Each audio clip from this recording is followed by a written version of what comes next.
Das stimmt doch überhaupt gar nicht. Am liebsten hat Charlie ihrer älteren Schwester den abgenagten Hühnerknochen gerade an den Kopf geschossen.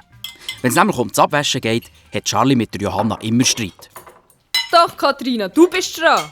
Katharina, das gehört sie gar nicht gern. Da ist ihr der Spitzname Charlie viel lieber. Ja, und ihre Schwestern, die haben in ihren Augen die schöneren Namen. Nämlich Johanna, Elsa und Fanny. Ich habe doch für dich den Hühnerstall geputzt. Dafür habe ich dir erstens in der Mathe geholfen und zweitens habe ich... Jetzt hört mal auf mit dieser ewigen Streiterei. Sagt mir lieber, wo Tante Clara bleibt und was ich vergessen habe. Verzweifelt hat der Charlie ihren Vater auf einen vollgestopften Koffer geschaut. Einmal mehr hat er geschäftlich für ein paar Tage weg müssen. Und immer dann passt Tante Clara auf die 4 Töchter von Tobias auf. Eine bessere Aufpasserin hat sich Charlie gar nicht vorstellen.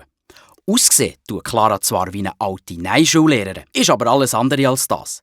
Sie ist pensionierte Kriminalpolizistin, ein Ass im Judo und kann sogar mit über 60 noch den Kopf stangen. Oh je, meine. Liebe Frauen, ich sollte ja schon längstens weg sein. Johanna gibt der Elsa einen Kuss von mir. Charlie, hör auf trotzen und sag mir lieber, wo die Fanny steckt. In diesem Moment kommt Fanny rein und schaut im Zimmer herum.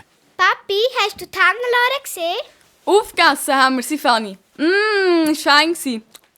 Charlie schlägt genüsslich ihre Finger ab und legt ein abgenagtes Hühnerbein in die Teller. Der Fanny schiessen gerade Tränen in die Augen. Papi, hast du die Hannelore nicht gekocht? Sicher nicht, Fanny. Das Poulet ist von der Metzg. Die Hannelore spaziert vermutlich im Garten rum.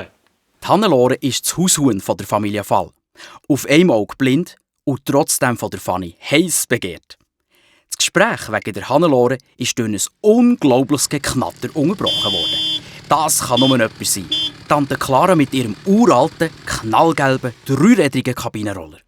Mit Öl verschmiertem Gesicht, schwarzen Hängen und dunklem Fleck auf der Nase steigt Clara aus. Hoi Clara, bist aber ein bisschen spät. Ich musste unterwegs noch den Vergaser reparieren. Verflixte Kistentier. Hallo miteinander. Also, gute Reise, Tobias. Und, hey, wo ist eigentlich die Elsa? Ohne eine Antwort abzuwarten, marschiert Clara ins Haus.